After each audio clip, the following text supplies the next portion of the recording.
Muy bien, buenas noches a todos y a todas. Agradecemos a quienes se han incorporado a uno de los ciclos que hemos tenido durante todo este tiempo, a propósito del momento histórico que nos toca vivir, de construir la propia Constitución.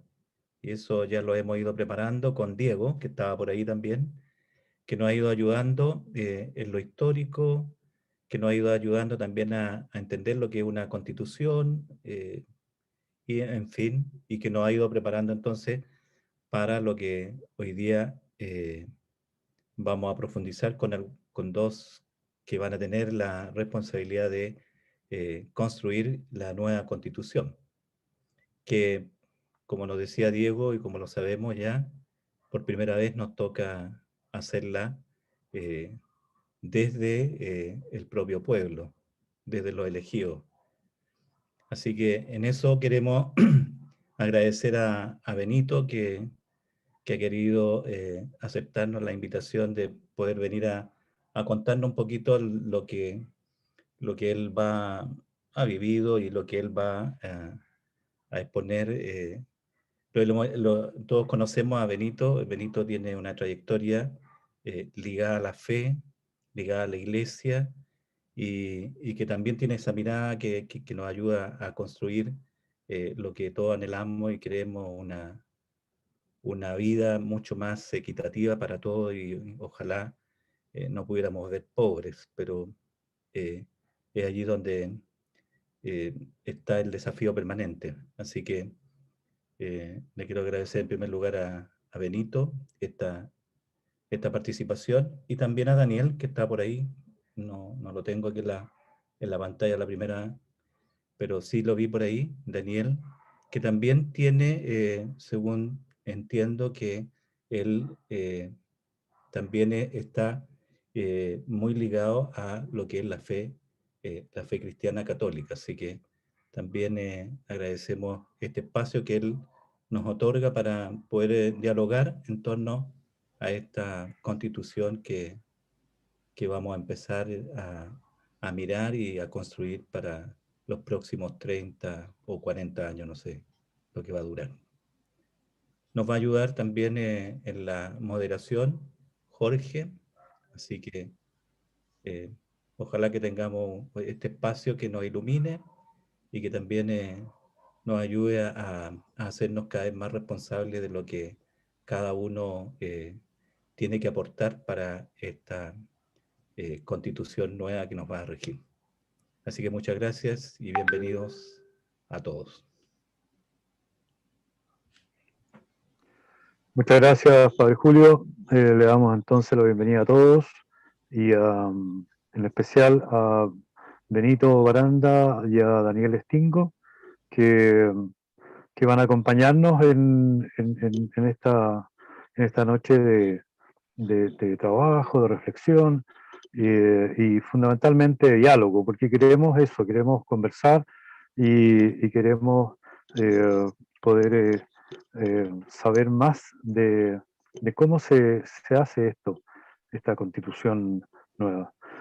Tal como decía el Padre Julio, nosotros hemos estado para poner un poco de contexto, hemos estado en varias sesiones ya conversando sobre el proceso constituyente, sobre lo que significa primero participar como votantes en la elección, etcétera, y después queremos también poder tener alguna palabra sobre cómo va a ser efectiva este proceso constituyente. Y entonces se nos ocurría que era bueno conocer de primera mano esto, en la persona de Benito Aranda y de Daniel Stingo, que competían para ser constituyentes por algunos de los distritos donde hay comunas de la zona sur. La zona sur tiene 9 comunas, eh, y por el norte, por ahí, San Joaquín, eh, iba el distrito 10, parece que era donde iba Daniel, y el distrito 13, donde iba Benito, La Pintana, el bosque por allá, por el lado sur también. Entonces, no quiero alargarme más en esto. El esquema es el siguiente. Le vamos a dar 20 minutos a cada panelista para que nos cuente un poco cuáles son sus motivaciones, por dónde surge este interés de participar en este proceso constituyente como convencionalista, algo así. Y después, cuáles son sus principales motivaciones en el proceso mismo. ¿Qué temas quiere levantar en especial y por qué? Y después de eso, de esos 20 minutos, queremos ofrecer entonces una ronda de preguntas, de consultas, donde podamos participar todos. Eso fundamentalmente. Así es que, sin más, así como alfabéticamente, Benito, Benito Baranda, por nombre y por apellido, está en la letra B. Te damos 20 minutos para que nos cuentes un poco por dónde va tu motivación y qué es lo que pretendes tú fundamentalmente en este tiempo de convención constitucional.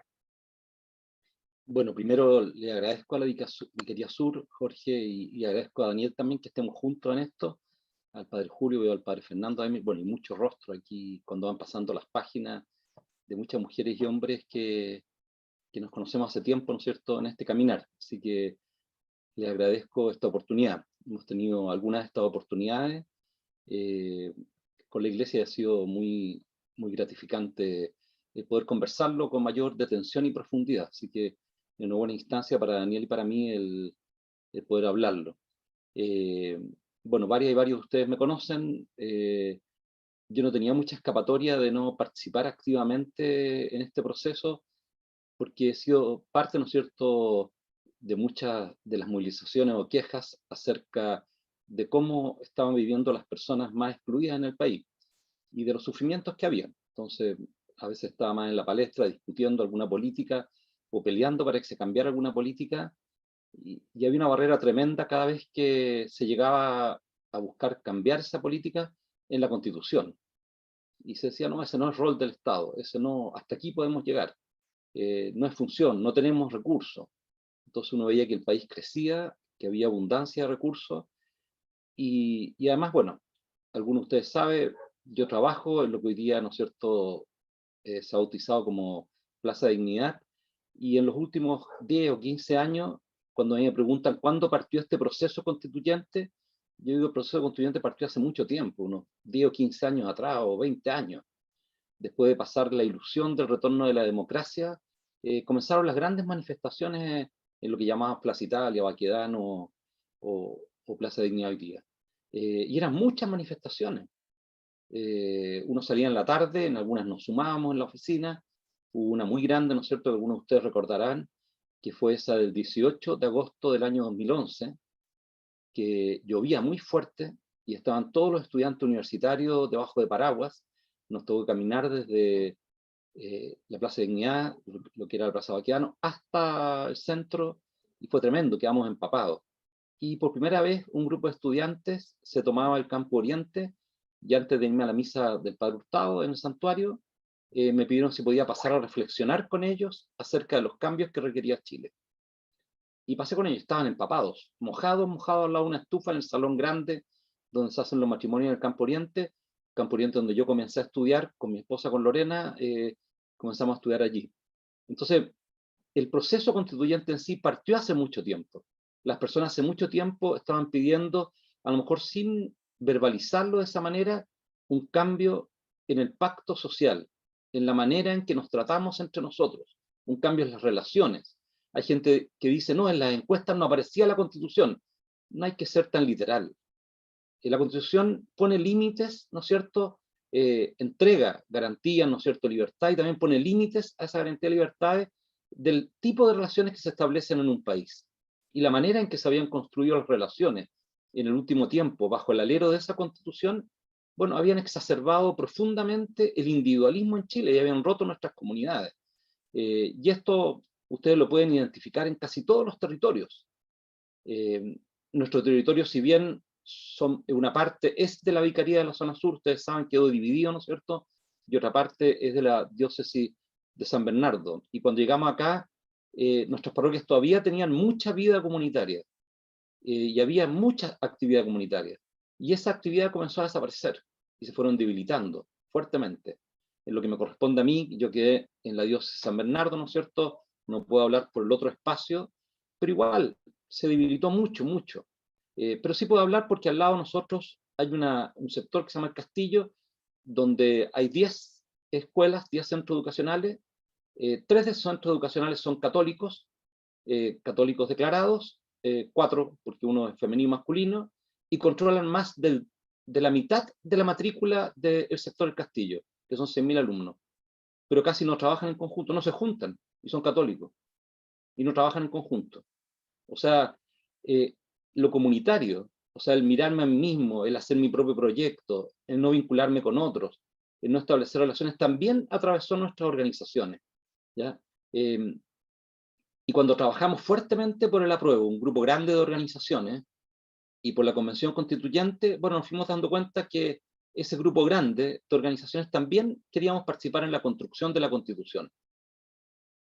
Y varias también, miembros de la Vicaría y de otros lugares, me he encontrado con algunas de ellas, ¿no es cierto?, se postularon también para poder colaborar en la construcción de la Constitución. Mucha gente, nos tocó muchos diálogos en que nos encontramos, algunos del sur, otros del norte, personas que uno conocía por la trayectoria eclesial, en algún momento, ¿no es cierto?, de la vida eclesial. Entonces, una vez que tuvimos el triunfo de construir una nueva constitución y que sea, ¿no es cierto?, una convención constituyente, armamos la lista y salimos a buscar los patrocinios, las firmas. Y yo creo que en la salida a buscar las firmas, uno fue encontrando la confirmación de que había deseos de construir una constitución desde la ciudadanía, ¿ya? Y no, ¿no es cierto?, como se había pensado originalmente, también esa alternativa a la convención mixta que perdió.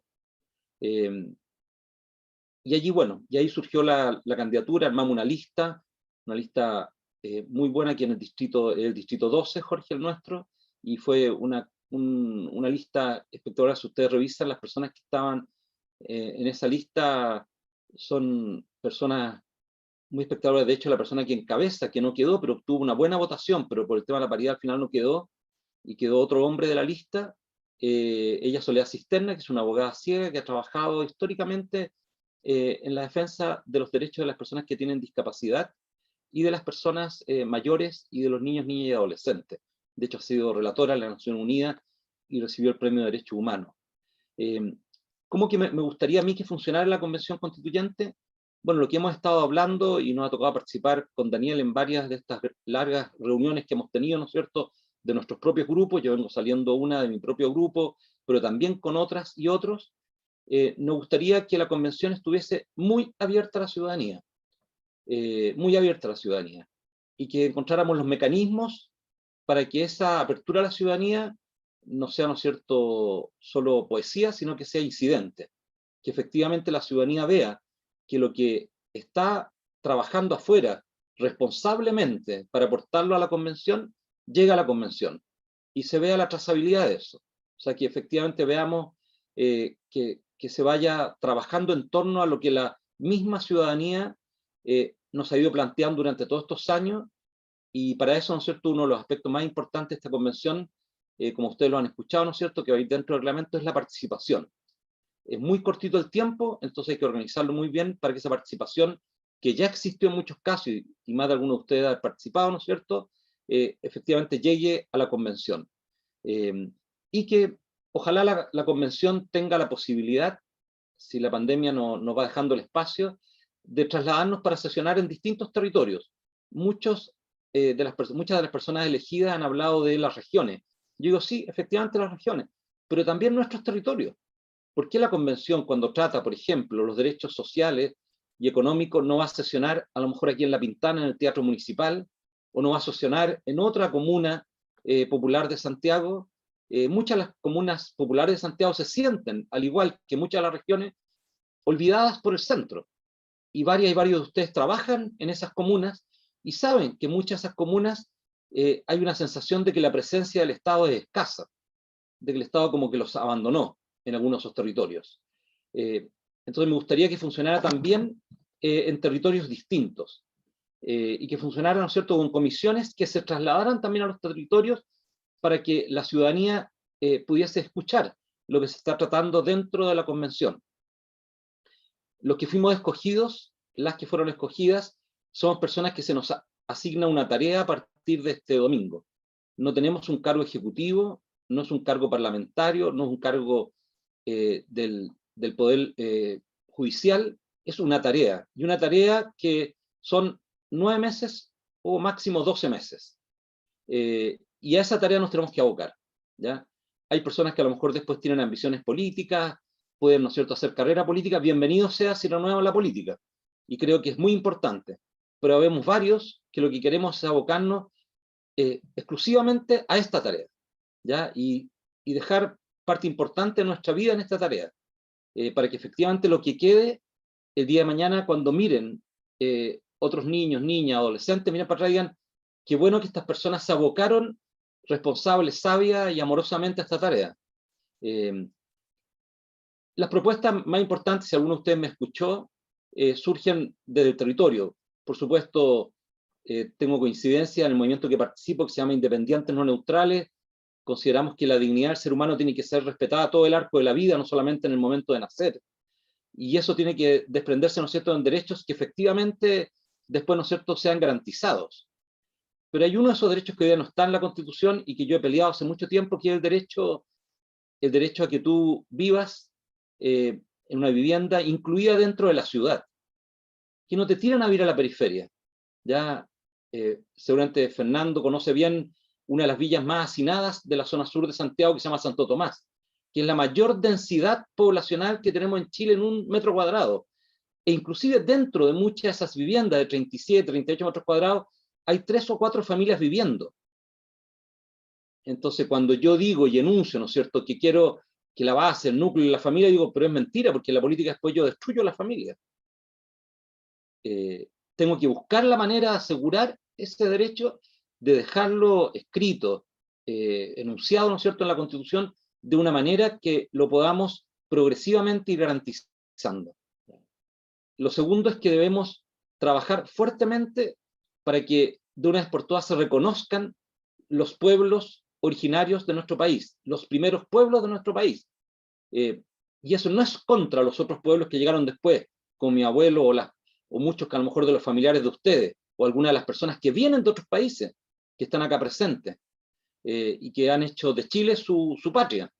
No es contra eso, es justamente sumando a eso. No es solo plurinacional, sino que es pluricultural, que yo acepte las distintas culturas que enriquecen el país. Y eso no es ir contra, ¿no es cierto?, una unidad ficticia, contra un Estado unitario, ¿no es cierto?, a la fuerza. Es justamente crear la unidad desde la diversidad, como lo hacemos también al interior de la iglesia. Se crea la unidad desde la diversidad. No se crea porque alguien te impone una unidad y te dice, tú tienes que pensar igual, tienes que actuar igual. Uno no puede hacer lo que hace una persona que admira. Uno puede, en la vida de uno, con la vocación que tiene, decir cómo yo llevo hasta el extremo los dones que Dios me ha regalado. No imitando a otro, copiándolo, porque a lo mejor puedo terminar amargado, porque no tengo los dones del otro. Y me voy a forzar a tratar de imitar algo que no puedo imitarlo, si tengo otros dones. Lo que tengo que hacer es llevar hasta la excelencia el don que se me ha entregado, la habilidad que tengo, la capacidad que tengo, en vez de estar mirando el potrero del lado, que siempre lo voy a ver más verde, y no mi potrero, que es fértil y muy verde, si efectivamente lo logro desarrollar. Entonces, lograr que eso sea reconocido nos ha costado mucho. Varias y varios miembros de la iglesia han luchado por esto en Chile por generaciones, en todos los territorios de Chile. Algunos no han ayudado mucho tampoco, pero hay varios y varias que han dejado su vida trabajando en esto, ¿ya? Con nuestros pueblos originarios. Entre las propuestas también hemos trabajado fuertemente la descentralización, no me voy a extender en esto, después me pueden hacer preguntas, y también el poder tener una forma distinta de gobierno, y ahí también podremos conversar más largo, porque debemos lograr una democracia en la cual las personas se sientan efectivamente participando del país, y no como el apéndice del país. En la zona de mayor pobreza se vota menos, y en la zona de mayor riqueza se vota más. Eso no es democracia, eso quiere decir que no la hemos sabido construir. Y hay algo que nos tenemos que cuestionar en torno a eso, ¿ya? No solamente que el voto sea voluntario o obligatorio, hay que preguntarse por qué las personas voluntariamente no van a votar. Y en general las personas no van a votar en los sectores populares porque dicen, pero si igual me tengo que levantar mañana y trabajar, no me va a cambiar nada la realidad. Entonces, la pregunta es más profunda. ¿Qué hemos construido como país? Y lo que hemos construido como país es un país altamente desigual, ¿ya? Y hay muchas personas que esto lo tratan de combatir y te dicen, no es tan desigual. De hecho, una persona haciendo mucha ironía, ¿no es cierto?, escribió el fin de semana en un diario de circulación nacional como diciendo, poco menos denostando esta búsqueda de igualdad. Pero ¿cómo? Si en el fondo tú naces desigual, ¿no es cierto? Naces en un territorio, yo nací en Las Condes, hoy día vivo en La Pintana, pero un amigo mío que nació aquí en el campamento, ¿no es cierto?, y él tiene un poquito menos años que yo, ha tenido otras posibilidades distintas a las mías. Entonces la pregunta es, ¿cómo el Estado, cómo las organizaciones logran que esa desigualdad de origen no se transforme en una adversidad que atente contra la dignidad de esa persona? Esa es la pregunta, no atacar la desigualdad de origen, si la desigualdad de origen ya está. Uno nació en un lugar distinto, pero la trayectoria vital de esa persona va a ser respetada por el Estado para que efectivamente esa persona se vaya incluyendo dignamente en la sociedad, va a ser respetada por el resto de la sociedad. Bueno, las encuestas nos dicen que no. Todavía el 43% de las personas en Chile se siente maltratada por su origen social, y el 42% de las mujeres o 41% de las mujeres se siente maltratada por el hecho de ser mujer. Entonces nos debemos hacer esas preguntas profundas. Por la dignidad suena bonita cuando se enuncia en una constitución, pero cuando uno la baja, la manera en que hemos construido, la forma de gobernar que tenemos, bueno, dista mucho de esa realidad. Y por último, me preguntaban también, ¿no es cierto?, ¿qué esperaba yo de nuestra comunidad católica? De la comunidad cristiana en general, me ha tocado hablarla también con los hermanos evangélicos que me han invitado, pero la comunidad católica. Yo desde pequeño aprendí, seguramente por influencia de mis padres, somos hartos hermanos, como algunos de ustedes saben, aprendí a basarme harto en la conciencia. Yo soy el tercero, imagínense ustedes, no tuve mucha tuición paterna, porque después venían atrás de mí 7 hermanos muy seguidos. Entonces, claro, nuestros padres al final nos dejaban que teníamos que tomar decisiones en la vida. Y teníamos que aplicar lo que tantas veces hemos escuchado de parte de ustedes, y ustedes nos han enseñado, varios de los que están acá, veo los nombres, ¿no es cierto?, los rostros de ustedes, el discernimiento. Y teníamos que aplicar el ir haciendo uso de ese discernimiento en nuestra conciencia para tomar decisiones acerca de nuestra vida que sean coherentes con nuestros valores y que nos aporten la felicidad que aspiramos como seres humanos, no la felicidad superficial, la felicidad profunda, independiente de los bienes que podamos tener o donde vivamos, ¿ya?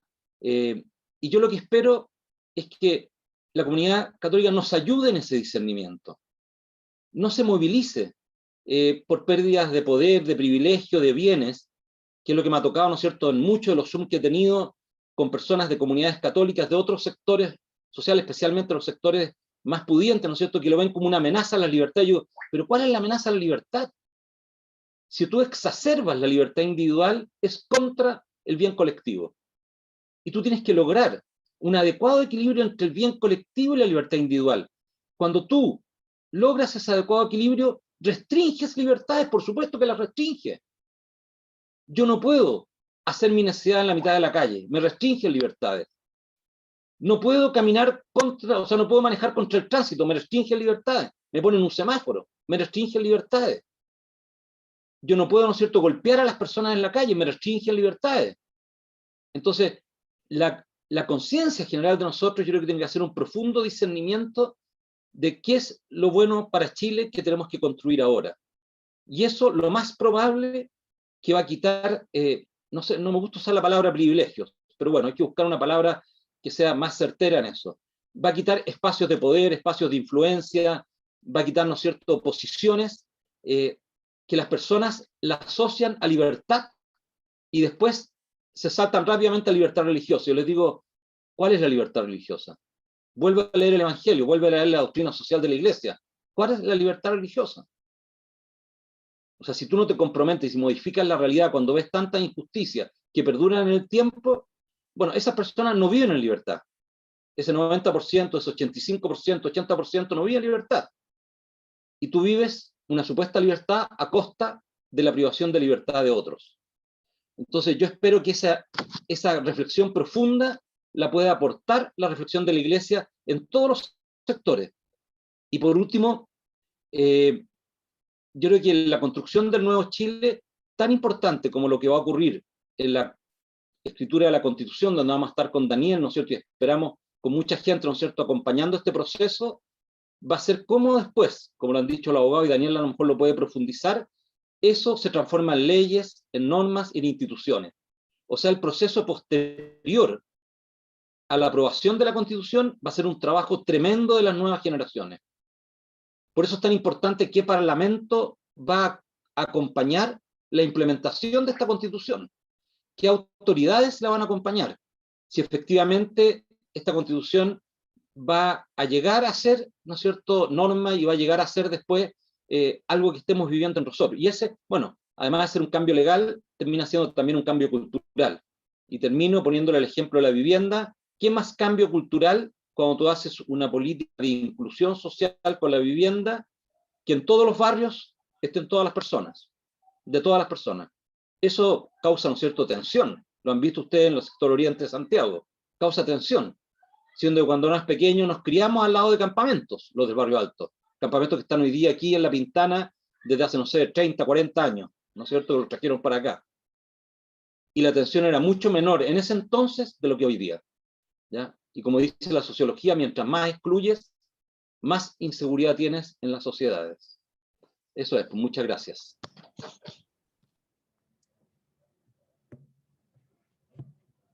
Jorge se le fue el internet, así que iba a intervenir Fernando, me parece. Cristian, ¿habilita a Fernando?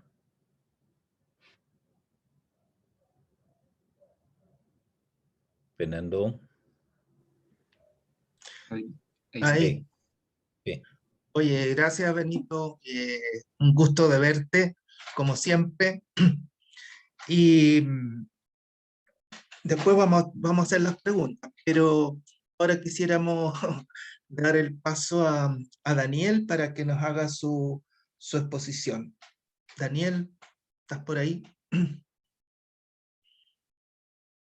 Hola,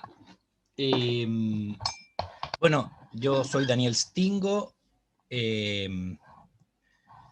yo no soy tan conocido al interior de la iglesia como Benito Baranda, pero él fue mi jefe en el Hogar de Cristo, que no lo niegue.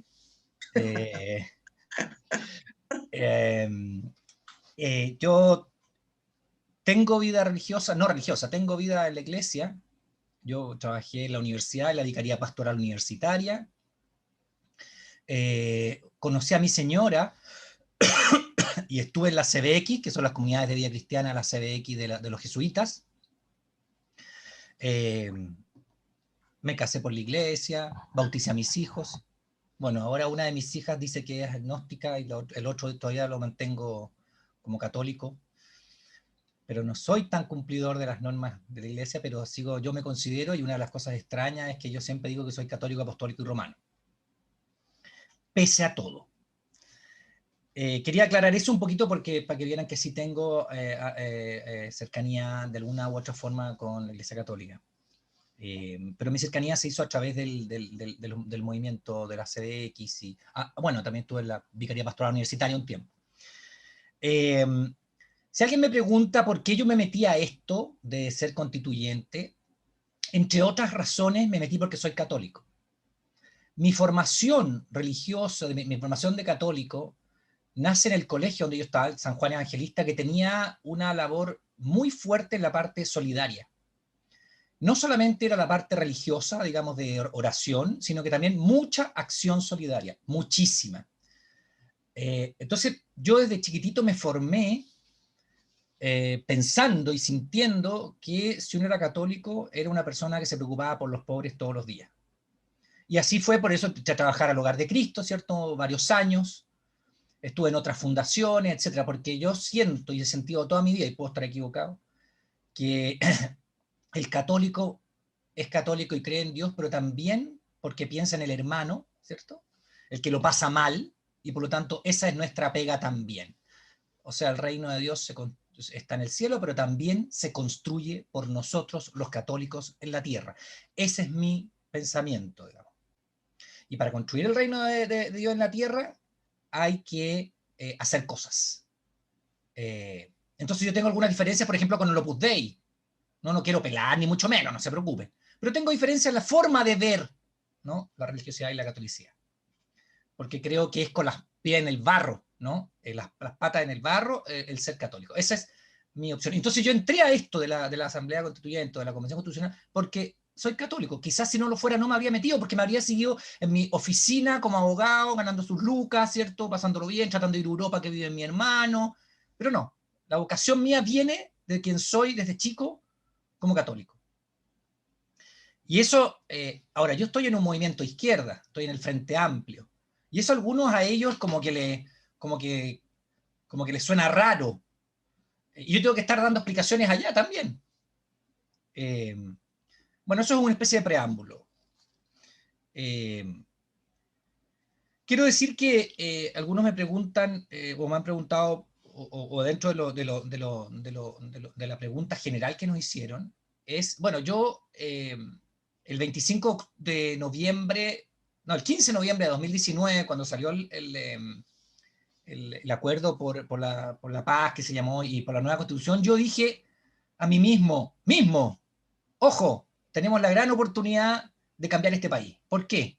Porque tomamos la constitución de Pinochet, ¿cierto? La constitución que nos está, y la echamos a la basura. Y hacemos una constitución nueva que no nos tenga amarrados. Y voy a explicar en qué, en los derechos sociales, la participación del Estado. Y después vienen las leyes que se adaptan y, oh, sorpresa, vamos a estar en un país mucho más desarrollado. Por eso me metí yo, si no, no me habría metido también. Creo que podemos dar un gran salto al desarrollo votando la constitución de Pinochet, haciendo una constitución entre todos, ¿cierto? De Arica a Magallanes hay gente de todas las regiones, hay mucho independiente, hay pueblo originario, la mitad son mujeres, una cosa que en la iglesia nos pena un poco, digamos, la participación femenina. Oh, está pelando Stingo, ya.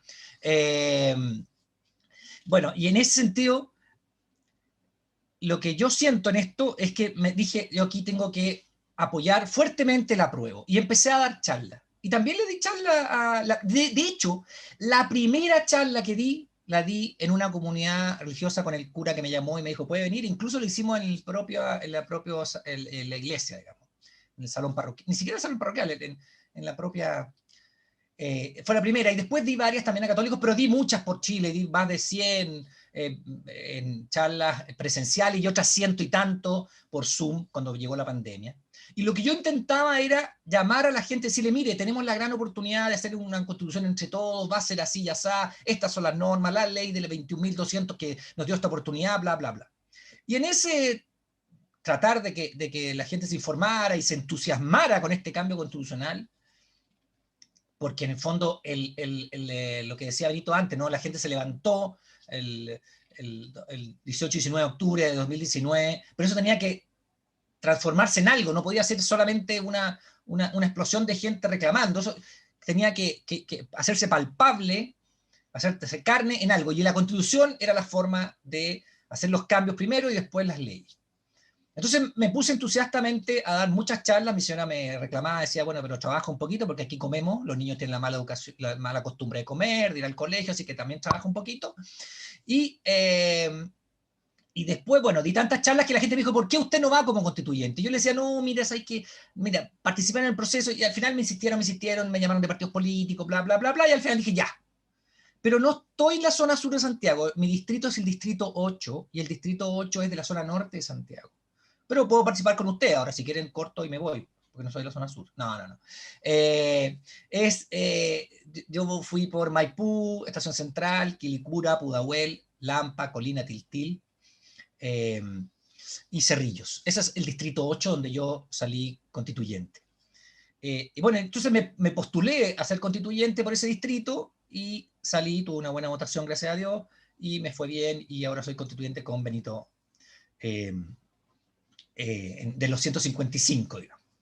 Ahora, entrando en materia un poco de qué es lo que quisiéramos cambiar o qué es lo que soñamos para esta nueva constitución. Bueno, de partida, las constituciones tienen como dos secciones, para que vayamos entendiendo, porque creo que también es bueno una cosa pedagógica. Tiene una parte de los derechos, ¿cierto? Y una parte de las instituciones. Tienen más partes, pero lo más central de una constitución como esta o como cualquiera es que tiene una parte de establecer derechos para los ciudadanos y una parte de las instituciones. En las instituciones, por ejemplo, está la Contraloría, está el Banco Central, está el Poder Judicial, está el Poder Ejecutivo, está la municipalidad, todas las instituciones con sus poderes y sus limitaciones al poder. O sea, el Banco Central no pueden hacer lo que hace el Congreso. Ni el Poder Judicial puede hacer lo que hace el Poder Ejecutivo. Entonces están sus funciones de todas estas instituciones y sus limitaciones al poder. Y por otro lado están los catálogos de derechos que se llama, que son establecer el derecho a la salud, el derecho, bla, bla. En esta constitución del 80 son más o menos 24, 25 derechos, están en el artículo 19. Y entonces, uno cuando se plantea qué es lo que quiere acá, uno dice, bueno, queremos cambiar la visión de sociedad. Mira lo que estoy diciendo. ¿Tan radical? Sí. Porque a partir de la Constitución del 80, que ustedes deben saber que se hizo a partir de la Comisión Ortúzar, ¿cierto? Pinochet, 10 días después del golpe de Estado, formó una comisión para hacer la Constitución. No esperó ni un mes, ya tenía una comisión para hacer la nueva Constitución y fue la Comisión Ortúzar. Eran 10 personas nominadas por Pinochet. Hicieron la Constitución del 80. Y ahí establecieron, entre otras cosas, ¿cierto? Tutelaje militar, varias cosas, pero que fueron cambiándose con el tiempo. El 2015, el 2005 siempre dicen que esta es la Constitución del Lago porque tuvo más cambios. Es verdad, se hicieron hartos cambios, más de 200 cambios incluso. Pero hubo una cosa en el medio de la Constitución que no es posible cambiar, que nunca la cambiaron, que es un Estado que no garantiza derechos sociales. Un Estado subsidiario que se echa para atrás y mira cómo los particulares hacen toda la actividad económica, pero incluso la actividad económica que son los derechos sociales, los llamados derechos sociales universales. Uno de esos es lo que mencionaba Benito, el derecho a la vivienda digna, ¿cierto? Acá en Chile hay déficit de vivienda. Si uno va a Viña del Mar, tiene los dos campamentos más grandes de Latinoamérica. Campamento Felipe Meiraga, Campamento Manuel Bustos. En Santiago muchos campamentos. Ha habido mucho más. Cuando llegó la democracia, esos casi se terminaron, pero después siguieron creciendo los campamentos y hay muchos campamentos de nuevo. Derecho a la vivienda digna. El Estado tiene que intervenir con bancos de suelos, con etcétera. Va a haber fórmulas para que el Estado se haga cargo de construir viviendas y arrendarlas o venderlas en un precio justo, ¿no? Intervenir con la vivienda. Por otro lado está el derecho a la salud, ¿cierto? Aquí, ¿qué se hizo? Se privatizó. Está la ISAPRE, hay dos sistemas de salud. Sistema para los ricos, la ISAPRE, ¿cierto? Se paga y uno pide una hora al médico y se la dan al día siguiente, incluso por internet. Y uno está en FONASA y le pide una horita y se la dan una hora, un año y medio después al especialista. Bueno, eso se tendría que acabar, porque el Estado tendría que hacerse cargo de la salud para todos, con un seguro social, o sea, con un seguro universal de salud. Gracias a Dios, esto yo lo he conversado con gente del PPD, gente de los comunistas, gente de Evópoli. El otro día me reuní con Nan Larraín, en esa reunión estaba también Benito Baranda, estuvimos los dos, y dijo que estaba de acuerdo con este seguro social de salud. Entonces me sorprendí, pucha, hemos avanzado mucho, incluso con la derecha. Y también en materia de educación se entregó la educación a los privados, ¿cierto? Con todos estos sistemas de que el Estado pone plata en los colegios particulares subvencionados, ¿cierto? El Estado tiene que hacerse cargo de eso, como pasa en todos los países del mundo desarrollado o Europa, por ejemplo. Entonces, ¿qué pensamos algunos? Tenemos que terminar con este Estado subsidiario y el Estado tiene que hacerse cargo de los derechos sociales básicos de todos los chilenos y chilenas y extranjeros residentes. Salud, educación, vivienda digna y pensiones. ¿Por qué? Porque todos sabemos, yo veo bastantes personas acá que peinan canas, ¿cierto? Que las pensiones hoy día son bastante bajas. Por lo tanto, tenemos que hacer un sistema, ¿cierto? Hay varios ya que están dando vuelta para que las pensiones suban y haya una mejor forma de pagarle a los viejos que se han sacado la mugre por este país ¿cierto? En sus días como pensiones, ¿no? Cuando jubilen, que todos saben que viene de jubileo, y ahí todos los católicos lo saben, que es como... Bueno, entonces, y lo otro también es, por ejemplo, otra cosa es el agua. El agua en Chile está privatizada. El agua en Chile está privatizada. El artículo 19, número 24, inciso final o párrafo final, dice que el agua se privatiza. El agua dice, yo siempre lo menciono esto, los derechos de los particulares sobre las aguas, reconocido en conformidad a la ley, otorgan a sus titulares la propiedad sobre las aguas. Aquí está.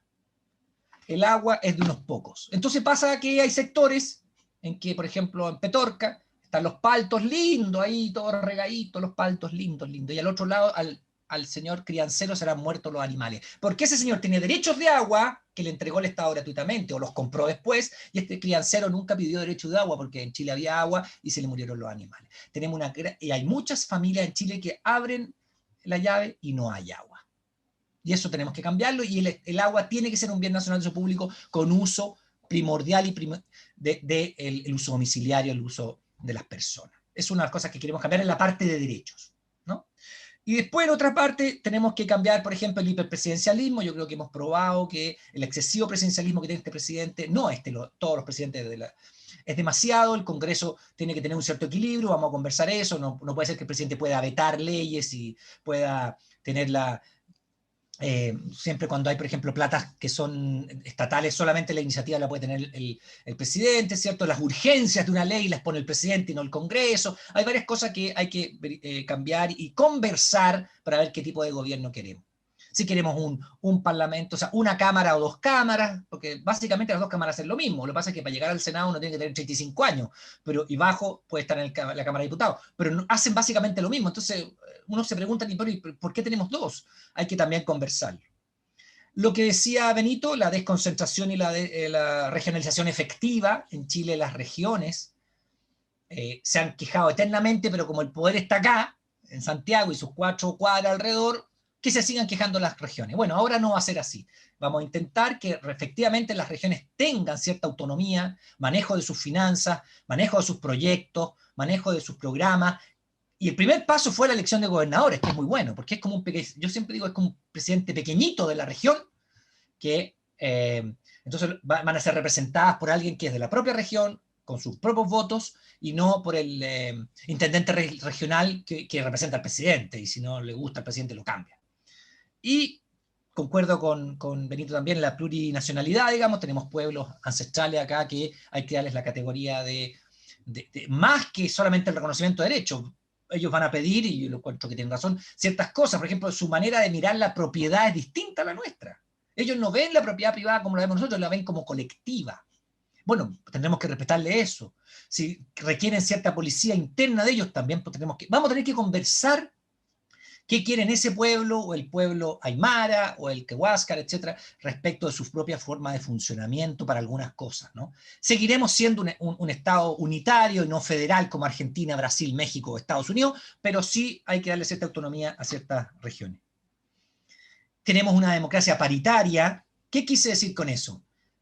Que queremos y pretendemos muchos, puede que ganemos en votación o no, que Chile empiece a ser paritario, o sea, que los cargos públicos sean siempre hombres y mujeres en el mismo número.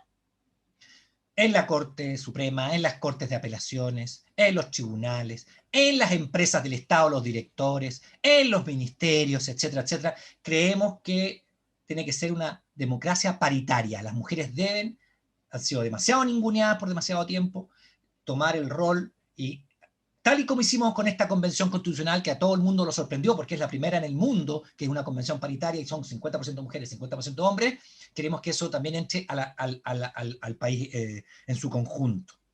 Y queremos otras formas de participación también que nos hagan hacer una democracia un poquito más directa. Por ejemplo, no solamente elegir presidente y ministro, o sea, diputado y senador cada 4 años, sino que también, por ejemplo, en iniciativa popular de ley. Si un grupo de personas se pone de acuerdo y presenta un proyecto de ley, no sé, 100.000 firmas, bueno, el Congreso tenga que discutirlo. O plebiscitos vinculantes, que en alguna cosa haya que consultar a la ciudadanía y no pasa solamente por otras instituciones. ¿Qué queremos decir con esto? Y con esto termino, no los lateo más. Cuando alguien se pregunte, como decía muy bien Benito, ¿para qué voy a ir a votar si mañana igual tengo que ir a trabajar? Entonces piense en la mañana cuando se levante, no, po. Yo tengo un sistema de salud que me voy a levantar para ir a trabajar, pero si mi señora tiene cáncer me la van a atender bien y no va a tener que hacer bingos ni completadas. Así que un buen sistema de salud, un FONASA 2.0, en que todos ponen su 7% en un solo sistema de salud. Y se va a levantar en la mañana el trabajador que va a tener que ir a trabajar, pero va a decir, pero mi hijo va a un colegio público, bueno, y compite de igual a igual con los colegios privados, así que no tengo problema. Y se va a levantar la mañana antes de ir a trabajar y va a decir, pero yo cuando jubile me saco la cresta ahora, pero cuando jubile va a tener una pensión digna, así que va a estar bien.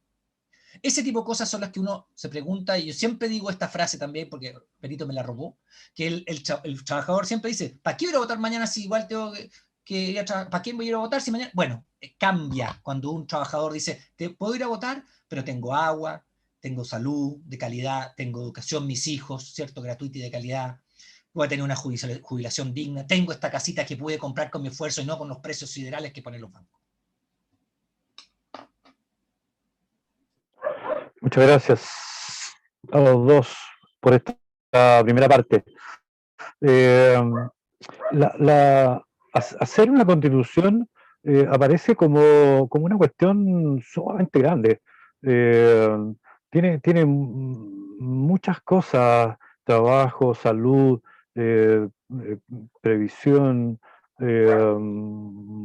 derechos, agua, pueblos originarios, etc. ¿Cómo se hace eso? ¿Cómo se empieza a construir una constitución? Porque no hay antecedentes anteriores de una convención en Chile que haya construido una constitución. Siempre se ha hecho por pequeños grupitos o un solo pensador, Andrés Bello, etcétera, para adelante, pero pequeños grupos que fueron armando esto. No sé si Benito o Daniel nos pueden ayudar un poco a entender un poco más esto. Que parte el abogado, pues.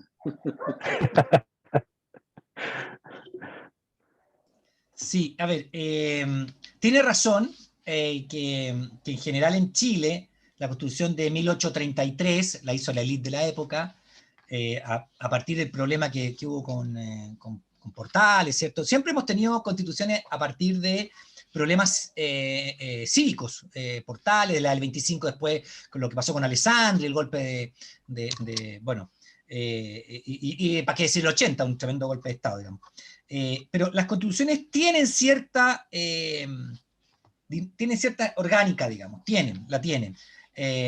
Por lo tanto, uno puede pensar que tiene una parte orgánica. Las constituciones como esta, digamos, que es la del 80, tiene una parte en un principio que ve los derechos, bueno, o primero dice cuáles son los emblemas nacionales, quiénes son chilenos, el tipo de república que es, cuáles son los órganos, etcétera, etcétera. Después tiene nacionalidad y ciudadanía. Estoy leyendo acá lo que dice.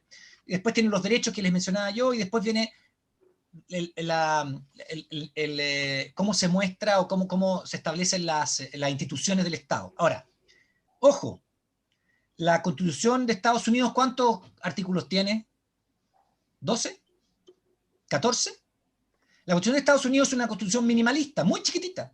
Ellos después tienen las enmiendas, han escuchado cuando dicen me asilo en la quinta enmienda, dicen en las películas, porque no quiere declarar, digamos. Bueno, la Constitución norteamericana es otro estilo de leyes. Es la Commonwealth, es otro sistema, digamos. Entonces, nosotros tenemos una cierta forma con Argentina, con Ecuador, con Colombia, con Bolivia, que ya hicieron constituciones con Asamblea Constituyente o Convención Constitucional, que tenemos en la cabeza ciertos capítulos que sabemos que van a ir. Sobre todo, bueno, hay más de 70 abogados, no le cuenten a nadie, pero la convención, pero tenemos en la cabeza, tuvimos que tener con derecho constitucional y sabemos cómo la orgánica un poco. Entonces, yo creo que vamos a estar un poquito llevando de la mano a los otros, que es muy necesario que estén, pero diciendo, mira, ¿sabéis que ahora toca conversar, no sé, este tema porque es bueno que la Constitución lo contemple, etcétera, etcétera, etcétera? Algunos temas los vamos a sacar de la fuerza de la Constitución y otros temas quizás los agreguemos, pero lo dinámico, lo general está, existe ya, ¿no? Entonces, en ese sentido, como no hay que asustarse mucho porque, y además, y con esto termino, hay mucho insumo. O sea, tenemos la Constitución portuguesa, que es una maravilla, la Constitución italiana, la Constitución boliviana, la colombiana, la chilena del 80, que también vamos a usarla para algunas cosas, la del 25 chilena. O sea, vamos a usar mucho insumo de constituciones para ir construyendo lo mejor que podamos. Gracias, Daniel. Benito, a ver si tú nos puedes ayudar con esta otra pregunta que hay en el chat ahí, sobre cómo se articula la voz de las comunidades, de los colegios, de todos los que quieren de alguna manera decir, oye, yo tengo una idea, me gustaría que esto estuviera en la Constitución, la voz católica, la voz de la Iglesia, ¿cómo se articula Sí, la en estaba ese leyendo tiempo? justo la pregunta de Juan Pablo, ¿no es cierto, Laura? Sí. Pero quería agregar a lo que estaba diciendo Daniel una cosa Ajá. chica. Además de tener hartas abogadas y abogados en la convención, tenemos hartos profesores y profesoras. Así que tenemos un buen equilibrio, porque los profesores y profesoras le pueden poner ancla a los abogados y abogadas. Entonces los pueden bajar de la discusión estratosférica y decirle, oye, pero vamos a la realidad, cómo funciona la realidad, ¿no es cierto? Entonces es un buen, Claro. yo encuentro que lo que ocurrió es bien sabio, ¿eh? Hay gente que ha denostado a través de los medios, algunas personas que son miembros de la convención. Yo he estado, no con todos, Daniel, yo imagino que también no ha estado con todos, pero hemos estado con Daniel con muchas y muchos. Yo hasta ahora no encuentro una persona, como para decirle, esa persona no debería estar. He tenido diálogo, podemos pensar distinto, todo, pero es muy importante que estén, de todos los colores políticos, de todos los grupos que quedaron. Yo creo que es muy importante. ¿Ya? Lo quería decir eso, y quería decir algo que hemos ido aprendiendo. Daniel lo dijo así bien a la rápida, como él es abogado, ¿no es cierto? A veces cree que todos lo entendemos, pero las constituciones se arman con una estructura que es común. Y nosotros no seguimos la tradición gringa, que al final el que manda, ¿no es cierto?, la Corte Suprema, no la Constitución, ya, sino que seguimos la otra tradición, más europea, y es con principios y valores, con derechos y deberes, y cómo después viene la organización del poder. Y así va a ser, no va a ser nada una Constitución, ¿no es cierto?, distinta a eso. Pero dentro de cada uno de esos capítulos, como nos lo decía Daniel, vamos a tener muchos cambios, y vamos a tener que trabajar esos cambios con la comunidad. Y allí viene lo de la participación. Lo más probable es que en las primeras semanas ustedes nos van a ver discutiendo, y ya hemos tenido algunos Zoom, no sé si alguno de ustedes participó en uno que tuvimos el día sábado, donde asistieron más de 100 personas en la zona sur de Santiago, que era abierto, donde se discutió el reglamento. Lo primero que vamos a tener que discutir, ¿no es cierto?, después de elegir a la presidenta, al vicepresidente, ¿no es cierto?, es discutir el reglamento. Y el reglamento tiene en su corazón, además de todos los otros aspectos que también son muy importantes, porque nos ordenan para funcionar, en su corazón tiene la participación. Y vamos a acordar mecanismos de participación. Entonces, yo la primera sugerencia que les daría, estén atentas y atentos a los mecanismos de participación que van a estar ahí. Porque vamos a tener muy poquito tiempo. Ustedes tienen en general una muy buena organización, ¿no es cierto?, por sus parroquias. Conozco a algunos de los párrocos que están acá también, o algunas de las personas que están acá. Entonces, estén atentos a lo que sale del reglamento, e inmediatamente apéguense a ese mecanismo de participación. Y ese mecanismo va a permitir que a través de cabildos, lo más probable, no sé qué nombre usaremos, me imagino de cabildo, las personas van a ir acompañando temporalmente la convención, pues yo no puedo hacer algo que llegue extemporáneo, ¿cierto? Que ya se aprobó algo y llegue después de como a 5 meses y diga, aquí llegó la conclusión de esto, pero si ya salió no sé, el artículo tanto. O sea, lo mío fue un saludo a la bandera, no afectó en nada, no incidió en nada. Lo más complejo para nosotros, las personas que vamos a estar allí, es que cada discusión que vaya ocurriendo afuera tenga temporalidad con lo que va ocurriendo adentro. Y que nosotros para eso tenemos que estar mucho afuera. Por eso algunas de las personas han propuesto que nos den tiempo para estar afuera en los cabildos, ¿ya? En las reuniones, escuchando, no dando charlas ni nada, sino que escuchando. Aquí vamos a tener que ponernos a escuchar todo este periodo, para que lo que después se discuta dentro coincida efectivamente con lo que pasa afuera, porque mucha de la queja, y veo aquí hartas personas mayores, ¿no es cierto?, como decía Daniel, yo tengo 62 años, es que la política perdió el contacto con esa realidad, y al perderlo, al final, ¿no es cierto?, comenzó a tomar un camino que desilusionó a muchas personas por esa pérdida de contacto. Y el ejemplo más dramático, seguramente, de los que ponía Daniel, es el sistema previsional, ¿no es cierto? Yo creo que es un ejemplo dramático. yo en mis caminatas por las ferias, cuando me encontraba con personas mayores, me tomaban las manos y yo sentía así como una pena profunda de cómo era tratado por la pensión que recibía. Y después de tantos años de trabajo, no era cuidado por su país, no era cuidado por el resto de los ciudadanos. Entonces, bueno, esas conversaciones van a ocurrir a través de Cabildo y van a ocurrir a través de una metodología que se va a entregar, que les va a llegar a ustedes, que ustedes la pueden bajar, ¿no es cierto? Y van a haber seguramente muchos caminos para poder participar.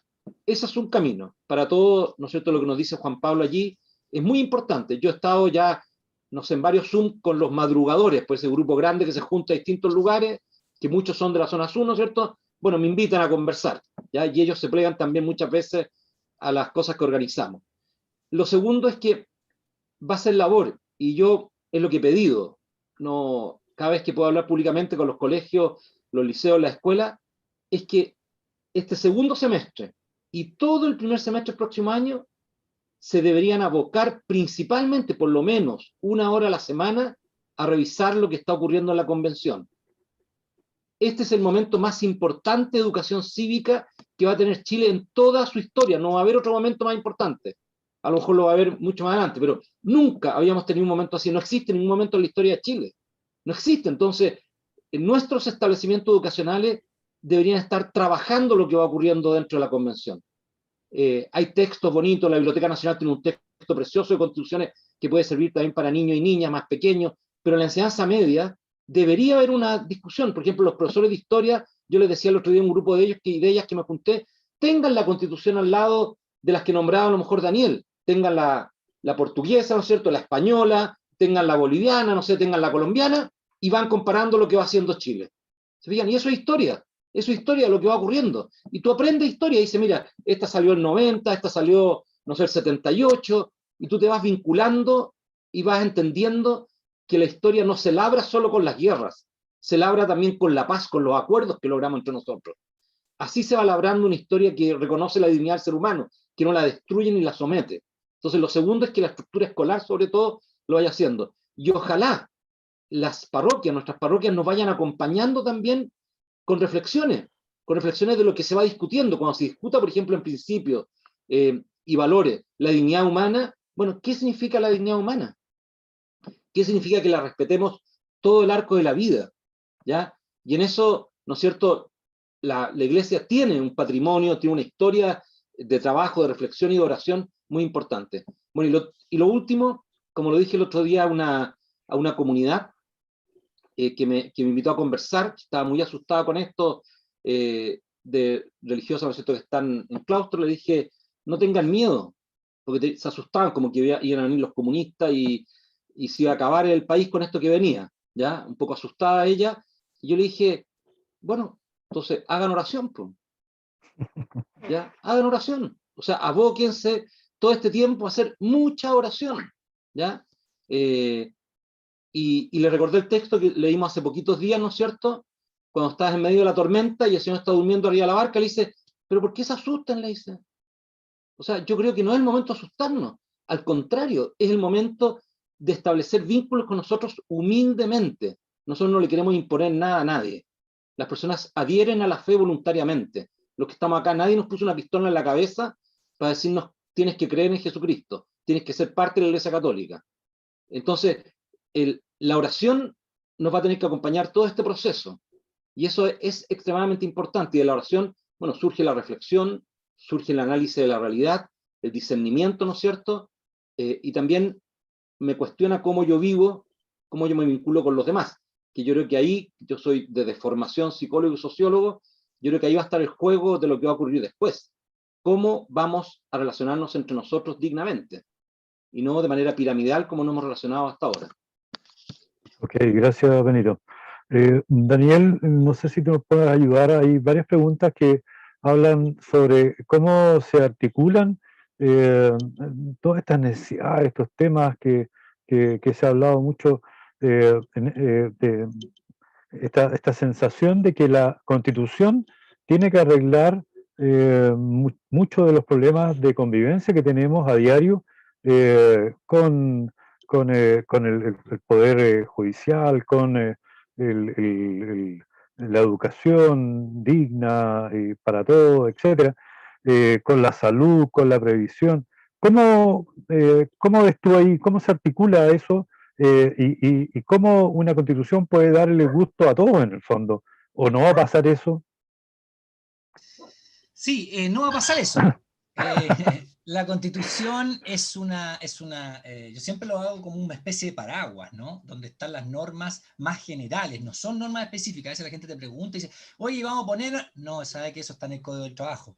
Oiga, pero sabe que esta otra cosa, no, sabe que eso está, es una ley general.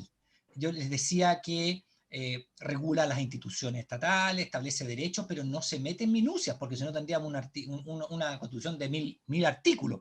Y ya tenemos en esta 120, entonces es mucho. Son cosas más bien generales. Establece como las reglas generales en que en Chile nos vamos a relacionar, etc. Así que hay muchas dudas, pero que eso es como le llaman algunos periodistas la bajada, ¿no? O sea, primero están las normas generales y después la bajada se hace a través de leyes. Y esas las regula el Parlamento, el Congreso, ¿sí? La Cámara de Diputados, el Senado.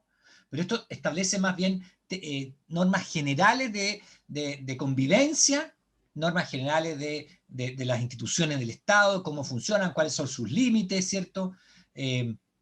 Cuáles son sus reales facultades y otras cosas así, pero es una constitución, no es un código. Yo les podría mostrar acá, tengo el Código Civil, es así de grueso y tiene muchas más páginas que esta constitución. O sea, las leyes civiles, las leyes penales, las leyes laborales son mucho más que la constitución, son normas generales. Yo, por ejemplo, aquí tengo el Código del Trabajo, y el Código del Trabajo hacía, de buena primera lo voy a pegar una mirada, 500 y tantas páginas, artículos. El Código del Trabajo. Pero en cambio la Constitución, que la tengo acá, y sobre todo hay que contar las últimas modificaciones, tiene 130 artículos, mucho menos que el Código del Trabajo, y algunos artículos transitorios. Entonces, no podemos pretender que todo quede ahí, pero sí principios generales. Por ejemplo, un sistema de salud. Uno puede decir un sistema de salud público y otro privado, o puede decir solamente sistema de salud público. Si quedo como sistema de salud público, nadie va a poder pretender que exista en ISAPRE y alguien ponga su 7% en ISAPRE. Se acaba eso, porque el sistema de salud va a ser público. Todos vamos al Estado como España, Portugal, Francia, no sé, Finlandia, Suecia, etc. Entonces, son como principios generales. No sé si me logro dar a entender. Sí. Perfecto, o sea, hay una cosa, lo hemos conversado también en nuestros encuentros con Diego Miranda, más en el tiempo más atrás, conversando acerca de que una cosa son los artículos de la Constitución y otra cosa son las leyes que emanan de la misma Constitución. Pero también otra cosa son los problemas que han ido surgiendo en este tiempo y también, o sea, digamos, en los últimos 30 años probablemente, respecto a la convivencia entre nosotros. Y, y cómo el tema de la equidad, por ejemplo, ha sido un gran tema en las cartas de los obispos, en los medios de comunicación, etcétera. ¿Cómo lo ven ustedes eso, Benito? ¿Es posible avanzar en equidad a través de la Constitución o no? Bueno, la Constitución, además de los principios de valor, ¿no es cierto?, tiene la bajada en los derechos y en los deberes, y allí se va a concentrar gran parte de ese trabajo de la equidad, también en la forma de gobierno, imagino yo, que va a facilitar la mayor equidad, ¿no es cierto? Cuando tú tienes gobierno, como decía Daniel, más descentralizado, desconcentrado, ¿no es cierto?, va a generar también equidad territorial, porque no es solo equidad entre personas, sino también equidad territorial, un desarrollo más equilibrado en todo el país. Los derechos y deberes, así como tú los enuncias, van a permitir que efectivamente después en la bajada de las leyes se puedan ir implementando. Pero eso, claro, significa cambiar el rol del Estado. El rol del Estado, como ustedes saben, en la actual Constitución es un rol subsidiario a la chilensis, no es rol subsidiario de la Iglesia Católica, que parte, ¿no es cierto?, con una base solidaria de búsqueda de la justicia, ¿ya? Es un rol subsidiario a la chilensis, donde la mayor cantidad de las acciones que se realizan en política pública quedaron en manos del mercado, ¿ya? Y esa mayor cantidad de acciones, que algunas de ellas nombró Daniel, lo que generaron fue una mantención de los abismos y no una reducción de las desigualdades, ¿ya? De las inequidades, sino una mantención de esas desigualdades, ¿ya? El padre José María pone por allí que algo de la opción de los padres, no alcancé a leer, padre José María, lo de la educación, pero cuando se habla, por ejemplo, de educación, se exacerba mucho el que tú puedas elegir, pero no el derecho a la educación, el que todos puedan acceder a una educación de calidad, ¿ya? Tú tienes que combinar ese derecho a elegir con la educación de calidad, lo tienes que combinar la libertad con el bien colectivo, o sea, esa es la gracia de ir en ese enunciado, y ahí, por supuesto, van a haber conflictos. Ustedes, los que vienen de España, saben el conflicto que tiene con la Constitución del 78 los concertados, los colegios concertados. Pero bueno, es el conflicto de la gestión, la tensión que hay, ¿no es cierto?, y la discusión en España hoy día de los concertados. Pero ahí me tocó visitar uno de los colegios concertados en Madrid, en La Ventilla, el padre Piquet, que es del arzobispado de Madrid. Bueno, y ese colegio está ubicado en un lugar donde históricamente vivían españoles muy pobres, después vieron latinos pobres, y hoy día viven muchas personas de Marruecos muy pobres. El 60% de ese colegio católico no son católicos, sino que son marroquíes y tienen otra religión, ¿ya? Y la libertad de elegir, bueno, se restringe porque está ubicado ese colegio en el barrio donde ellos viven, y tienen su clase de religión en su credo religioso. Entonces, la combinación del acceso al derecho de calidad va a tener que ir equilibrándose con esa libertad. Y yo creo que esa va a ser una de las grandes tensiones en la discusión constitucional. Y quiero además también señalar que el modelo que han tomado las constituciones europeas, porque el otro día una de las personas me rebatió, una persona católica que también salió elegida como constituyente, que es abogado, me decía que lo mejor era el rol subsidiario de la Iglesia, el rol subsidiario que se completaba con la solidaridad. Sí, pero en la estructura chilena la solidaridad es vista como que yo entrego algo voluntariamente, no una solidaridad institucional. Y la manera de implementarlo jurídicamente, y aquí Daniel a lo mejor lo puede profundizar, es un Estado social democrático de derecho. Un Estado social como lo hicieron los alemanes, un Estado social democrático de derecho como lo hicieron los españoles. Hay que buscar la manera de denunciarlo para que el Estado no se repliegue. El Estado le dejó en las manos del mercado la política habitacional y ustedes vieron cómo se construyeron nuestras ciudades, ¿ya? Produciendo una gran fractura y un gran dolor. Me quiero aprovechar, perdona Jorge, pido disculpas, me quiero aprovechar de una pregunta que leí acá de Jimena Vidal, que es una mamá de un preso político, ¿ya? Efectivamente, Jimena, nos reunimos ya con algunos familiares la semana pasada de personas que han sido detenidas producto de la revuelta, ¿no es cierto?, en todo Chile, ¿ya? Esperamos que la Corte Suprema entregue un nuevo informe en esta semana, estamos presionando para ello. Yo no condiciono el inicio de la convención, y yo creo que Daniel hemos compartido, y creo que esto de lo que hemos hablado, a que efectivamente no sea usted la ley de indulto, pero que tiene que haber una ley de indulto, la tiene que haber. Si piensen ustedes que la hubo para la revolución del 91, que quedó el desastre.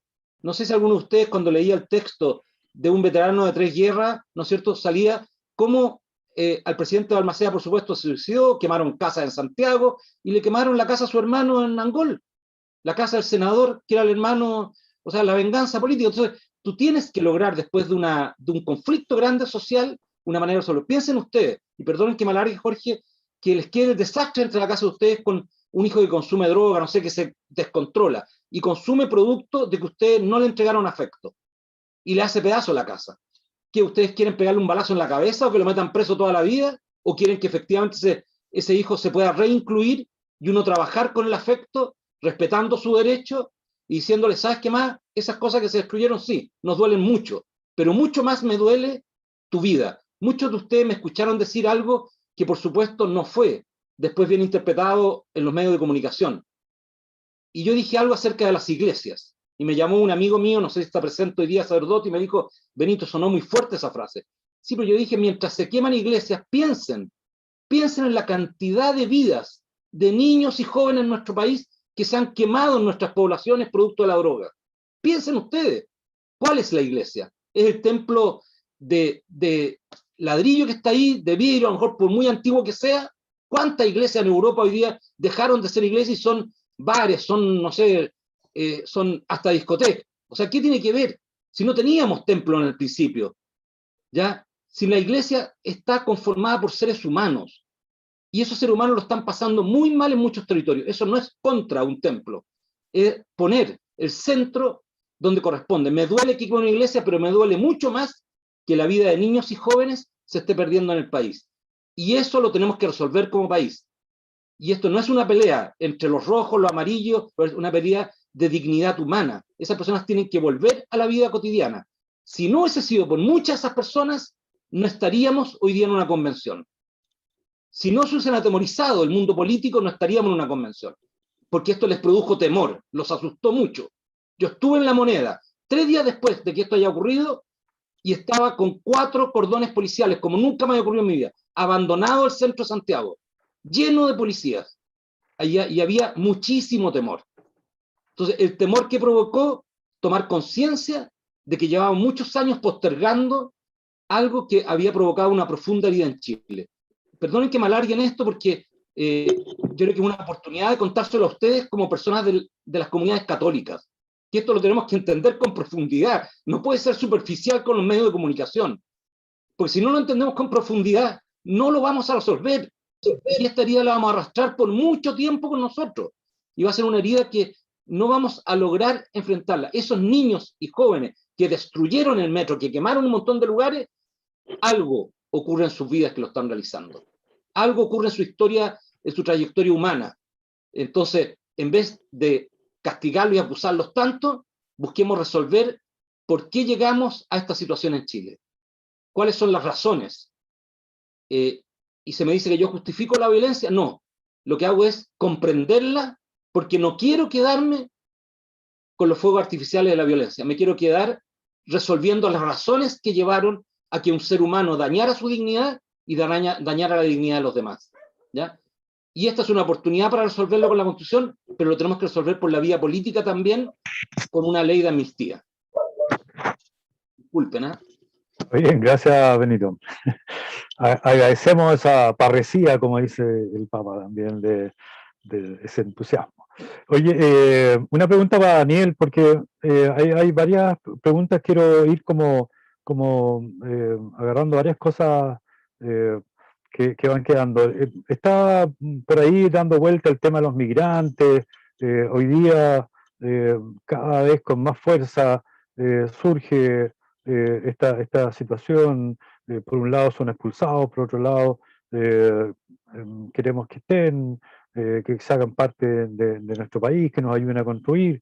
El tema de las religiones, libertad religiosa, Estado laico. ¿Cómo ven ustedes esa parte? Daniel, primero, y después no sé si Benito quiere agregar algo.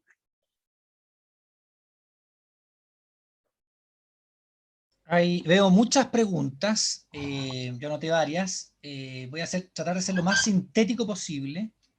Respecto a los migrantes, bueno, los migrantes en general, cuando llegan a un país, más lo que aportan, y hay unas ciertas como pensamientos medio de que nos vienen a quitar el trabajo, ¿no escuchaba eso ustedes? Bueno, eso no es cierto, porque un inmigrante que llega tiene que consumir pan, y tiene que dormir en una cama, y tiene que comprar ropa. Bueno, eso genera más pan, más panaderías, tiene que más gente que exporte o haga ropa, etc. O sea, la migración en general produce más actividad económica. Y hay un mito ahí de que los migrantes lo que hacen es venir a robar trabajo y no sé qué, no sé cuánto. Si uno hace análisis internacional, los migrantes lo que hacen es colaborar con los países porque meten más actividad económica porque se necesita más pan. Estoy siendo súper caricaturesco, pero bien básico. Más ropa, más camas, etc. Entonces la producción se aumenta. Además, los migrantes pagan impuestos porque compran cosas y pagan el IVA. O sea que hay mitos respecto a los migrantes. Yo creo que los migrantes tienen que ser acogidos con cierto control, por supuesto, tiene que ser, no puede ser desbandado, tiene que ser con control. Hay otros países que lo que han hecho es, migrante que entra se le da un RUT. Y ya listo, el tipo está viviendo en el país, eso pasó en Colombia, se le da un RUT. O el DNI, como llaman en otros lados. ¿Y por qué? Porque ya tiene oportunidad de trabajar sin que lo exploten, porque si yo no tengo los papeles al día, me hacen trabajar de mala manera, me pagan mal, etcétera, etcétera. Eso es un tema que hay que discutir también. Respecto de otros temas que vi acá, había alguien que hablaba de los recursos naturales. La verdad es que sí, por lo menos hemos conversado varios constituyentes, de que la Constitución debe tener dos características por lo menos transversales. Uno, el feminismo, porque ya basta con esa mirada machista o adultocéntrica y homocéntrica que hemos tenido tantos años en Chile. Por lo tanto, el feminismo como igualdad de derechos tiene que ser puesta en la Constitución transversalmente. En toda la visión de la nueva Constitución tiene que haber una visión feminista, o sea, de igualdad de derechos entre hombres y mujeres. Lo mismo con los recursos naturales, tiene que haber una protección de los recursos naturales, porque ustedes saben que el calentamiento global también tiene que ver con el mal uso que estamos haciendo de los recursos naturales, cómo lo estamos tratando, qué pasa con los ríos, con el agua, qué pasa con la explotación de los glaciares, etcétera. Yo creo que tiene que haber una visión transversal de una Constitución, de una visión también medioambiental. Había una pregunta que decía la forma de democracia directa, y decía, bueno, pero van a saltarse el Parlamento. No, la democracia directa, si uno lo piensa así como democracia directa, era la que se hablaba que era en Grecia, que se reunían todos en un lugar y tomaban las decisiones. Eso hoy es imposible. Además, lo de Grecia era mentira porque solamente lo hacían los patricios y los esclavos nunca toman ni una decisión. Pero esa es la idea un poco, que no se puede dar democracia directa, porque somos 17 millones, no vamos a consultarle a 17, 18 millones. Pero sí formas de participación de democracia directa a través de la democracia representativa, que es la elección de nuestros representantes. Entonces, las formas de democracia directa dentro de la democracia representativa son plebiscitos, por ejemplo, que se consulte ciertas materias a nivel institucional, que la ciudadanía pueda ser consultada. O los plebiscitos revocatorios, por ejemplo. Una autoridad, un gobernador, un alcalde, un presidente, no da el ancho, ha hecho puras cabezas de chambonadas y cabeza de pescado. Un grupo de ciudadanos presenta un número de firmas para que se haga un plebiscito revocatorio. Y si se aprueba por toda la ciudadanía, ese señor que está haciendo mal la pega se va a la casa y se hace una elección de un nuevo autoridad. Si la gente lo apoya, entonces el plebiscito no se revoca el mandato y continúa. Son formas de participación más directa dentro de una democracia representativa, ¿no? He dicho dos, pero hay más: el ombudsman, ya no se dice ombudsman, el defensor de la gente, digamos, otra forma de participación, etc. Hay varias que ver respecto a la democracia directa.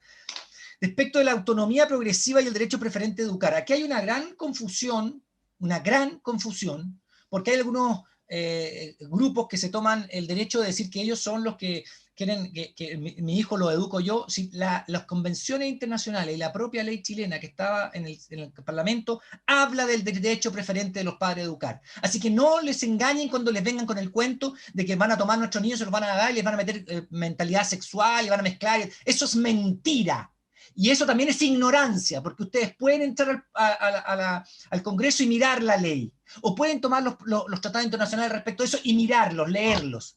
Entonces no se pueden comprar la historia de que nosotros no vamos a poder educar a nuestros hijos y los quieren sexualizados. No, el derecho preferente a educar está en las convenciones internacionales de los derechos del niño, pero también la autonomía progresiva. Los niños tienen que ir logrando autonomía de a poco. Y eso también habla de los tratados internacionales. Aquí no hay nadie que a mi hijo lo educo yo, perdón, sí, pero ese niño tiene derechos. Y ahí es donde topamos, porque algunos papás no quieren que ese niño tenga derechos y hemos visto desastres, ¿no? Cuando no se respetan los derechos del niño y del niña. Y entonces es una cuestión que es bastante, no es blanco y negro. No se dejen influir por eso, porque no lo es. Es una cuestión muy pensada por mucha gente, por psicólogos, por sociólogos, por muchos años. Respecto de la modernización del Estado, estoy haciendo varias, porque siento que todo el mundo tiene derecho a preguntar, entonces va rápidamente. Modernización del Estado, sí creo en la modernización del Estado, creo que tiene que haber más órganos de control. Yo soy un fiel admirador de la Contraloría General de la República. Y creo, y sepan ustedes, que la Contraloría General de la República nació en Chile. No hay otros órganos en otros países como la Contraloría General de la República, que lo que hace es fiscalizar el accionar del Poder Ejecutivo. Y entonces hay que fortalecerla, robustecerla para que controlen las municipalidades, para que controle mejor los dineros mal usados, etc. Alguien mencionaba ahí los robos en Carabineros, etc. Claro, porque a Carabineros habría que meterle gente civil que fiscalice las platas. Siempre en los lugares los problemas son las platas. Entonces la Contraloría, por ejemplo, emite dictámenes sobre la Municipalidad de Viña, ¿no? Y ya ha emitido no sé cuántos dictámenes sobre la Municipalidad de Viña y nunca pudieron sacar a la Virginia Reginato, que se fue hoy día recién, y después hoy día, acuérdense de mí, todos los que están acá, cuando se empiece a saber lo que, de la caja de Pandora que había en la Municipalidad de Viña, va a salir podredumbre de adentro por el mal uso que hizo esa señora y sus colaboradores de esa municipalidad. Y se usó pésimo esa plata. Y van a verlo porque se van a abrir, les cuento yo, se va a abrir, va a venir la nueva alcaldesa y va a decir, pero ¿y esto? Y pasa también en Maipú y en otros lados, también por ejemplo, el alcalde socialista de San Ramón, ¿cierto? Que tenemos problemas por ahí también. O sea, la Contraloría tiene que intervenir de forma más activa y con más facultades en la municipalidad y en la administración del Estado. Gracias, Daniel. Oye, se nos está yendo el tiempo, pero hay una pregunta que está dando vuelta en varias personas, y es que, de alguna manera, Benito, tú nos decías que aprovecháramos las instancias que había, que se iban a ir produciendo para participar. Yo siento que muchos católicos estamos como a la espera que nos digan, participa, de ejercer el derecho de participación. Y por otro lado, tú nos dices, estén atentos porque se van a abrir oportunidades para participar. ¿Qué tendríamos que hacer para estar realmente así como sintonizados, sintonía fina para esto, para no perdernos esto? Bueno, yo creo que pueden comenzar a participar desde ahora. En los cabildos uno los autoconvoca. No sé si ustedes recuerdan, en el gobierno anterior se hizo un ensayo bien extendido de cabildos. A mí me tocó ser del Consejo de Observadores, yo era voluntario de ese Consejo de Observadores que lo encabezaba Patricio Zapata, y nos tocaba recorrer los cabildos para observar que no hubiese manipulación política de agentes, ¿no es cierto?, de partidos que fuesen a condicionar lo que se hablaba en el... Y a mí me impresionó la calidad de conversación en esos barrios. Y eran muchas personas, y personas que pensaban distinto. Me tocó uno en la Florida que las personas pensaban muy distinto, pero nadie se insultó, nadie... Y era dentro de una casa, eran unas 40 personas, y la persona que estaba, que era una persona jubilada, me parece que era profesora, ella convocó a sus vecinos para un encuentro local autoconvocado, si alguno de ustedes recuerda. Y había una metodología. Entonces, yo creo que lo primero es que ojalá las personas de nuestras comunidades se informen muy bien acerca del proceso que viene, ¿ya? Y eso lo pueden hacer los agentes pastorales. Hay harta documentación hoy día acerca de eso, y uno puede explicar, este va a ser el proceso. Segundo, pueden ya comenzar a identificar cuáles son los principales dolores que hay en las comunidades donde vivimos cada uno de nosotros. Uno tiene identificados ciertos dolores. Por ejemplo, en nuestro sector, ¿no es cierto?, para los que son de acá, vi que por ahí están el querido amigo párroco aquí cercanito a la bandera, ¿no es cierto? Bueno, sabemos los dolores que están acá en este sector. Entonces, uno cuando ha identificado esos dolores, lo habla con la comunidad, le dice, ¿cómo están viviendo ustedes? ¿Cuáles son los sufrimientos dentro de sus casas? Bueno, y cuando uno comienza a generar ese diálogo, bueno, ese diálogo, después cuando ocurran los encuentros y los cabildos, esas personas son las que tienes que convocar para esas conversaciones, pero eso lo puedes provocar desde ahora. Claro, nuestras parroquias han estado cerradas, ¿no es cierto?, tanto tiempo por la pandemia, y hemos estado a través de Zoom o de otra forma, ¿no es cierto?, comunicados, pero yo creo que uno puede ya comenzar a mover las propias comunidades, ¿ya?, en la reflexión. Y lo último, una pregunta que hace alguien por ahí que la vi que hablaba de la participación en política. Mi opinión particular es que estos son tiempos de renovación de la política. Nosotros no llegamos al estado de crisis, ¿no es cierto?, que tuvieron otros países. Llegamos a una crisis muy profunda, y estamos en una crisis profunda, pero estamos buscando una manera comunitaria, civilizada, de resolver la crisis. No a través, ¿no es cierto?, de una guerra civil, de un golpe de Estado, ¿no es cierto?, de una gran anarquía. Lo estamos buscando como comunidad. Entonces, yo las y los invitaría a que ojalá muchas y muchos de ustedes que tienen interés participen activamente en política. En la política hay mucha ilusión y también hay mucha desilusión, porque somos los seres humanos los que lo construimos. También en nuestra iglesia hay mucha ilusión y mucha desilusión. También en los lugares donde uno trabaja. No puede aspirar, ¿no es cierto?, que los ideales sean los que más, si están los seres humanos. Y los seres humanos, por supuesto, que en nuestras vidas comunitarias, en las comunidades de ustedes como sacerdotes, religiosas, o en las comunidades nuestras, ¿no es cierto?, como católicos, en nuestras parroquias, o las comunidades de nuestra vida cristiana, tenemos muchas debilidades y muchas faltas, pero eso no inhabilita que esa comunidad, ¿no es cierto?, participe activamente en lo que le está ocurriendo a nuestro país. Cuando los católicos nos marginamos de esa participación, bueno, también pierde un tesoro ético la participación política. Ese tesoro ético estamos llamados a ponerlo allí, ¿ya? Y yo creo que eso tiene que resurgir, a lo mejor con nuevos movimientos políticos, con nuevas personas. Yo miraba hoy día, y perdonen que con esto termino, al alcalde electo en Maipú, una persona formada en un colegio católico, ¿no es cierto?, que participó activamente en Huechuraba, siendo católico y estando en la universidad, y que hoy día se declara él agnóstico, o ateo, no sé, pero se declara agnóstico, cuando lo entrevistaban el otro día, y que le quedaba de eso católico ese amor por los demás, o sea, esa huella de Dios en él. Entonces yo reflexionaba y decía, ¿qué ocurrió en esa trayectoria que él se fue alejando de nuestra comunidad católica? Y yo reflexionaba y decía, hay que pensarlo, porque una persona con esa formación, con esa profundidad, con ese compromiso que tuvo en su trabajo en Huechuraba, de repente se fue alejando de este centro que le permitió tener ese compromiso, que le permitió descubrir el servicio a los más pobres. Algo pasó allí. Bueno, esa es la pregunta que nos tenemos que hacer, y yo creo que tenemos que volver a revalorizar esa participación política y ponerle, ¿no es cierto?, reflexión profunda allí. Gracias. Muchas gracias, Benito. Un abrazo. Daniel, si quieres redondear alguna idea que se te quedó. Sí, bien cortito, lo que decía Benito a mí me hace mucho sentido. Yo hoy día estuve en el cambio de mando de Maipú, porque es mi distrito, el distrito que yo, y estuve con Tomás, lo conozco bien, ha almorzado conmigo, nos conocemos bastante, era un colegio muy cuico de Santiago, y tenía formación católica. Y uno dice, bueno, ¿qué pasó? Y yo le encuentro razón a Benito, ¿por qué? ¿Qué le pasó a Tomás? Que es una gran persona además, muy preocupado, él no tendría por qué irse al alcalde de Maipú, él vivía en otro, no, quiso ir a servir al sector norte de Santiago porque quiso ir a servir. ¿Y por qué no puede servir siendo católico? ¿Por qué no se conecta? Que es lo lógico, ¿no? El servicio a los más pobres. Es lo que uno le nace como católico, decir, bueno, Jesús, ¿qué hizo? Se puso como el más pobre entre los pobres. Bueno, y además yo tengo la formación de los garraquistas, entonces, bueno, ¿qué pasó ahí? Y es doloroso ver que va a hacer servicio a otros, pero desde otra vereda, y no de la nuestra. Algo pasó en un momento que se fue de nuestra vereda y se fue a otra a hacer servicio, pero ¿por qué no de la nuestra? Y es una cuestión que también yo creo que hay que darle importancia. Y lo último que quería decir es que yo me formé con la Rerum Novarum, con la labor en Exercen, y eso es el pensamiento político que tengo yo.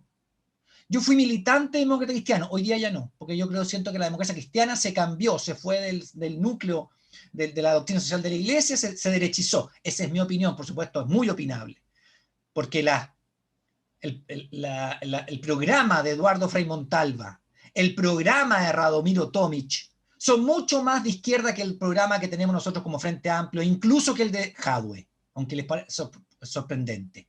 ¿Por qué? Porque Chile se ha derechizado.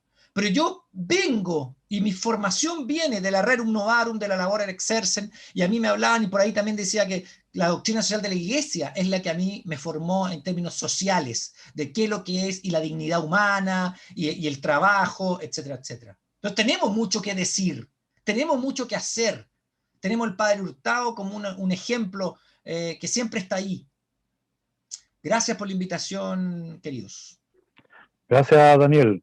Un abrazo también. Muchas gracias. Un gusto El padre estar. Julio Garrondo quiere decir también algo. Gracias. Como vicario zonal.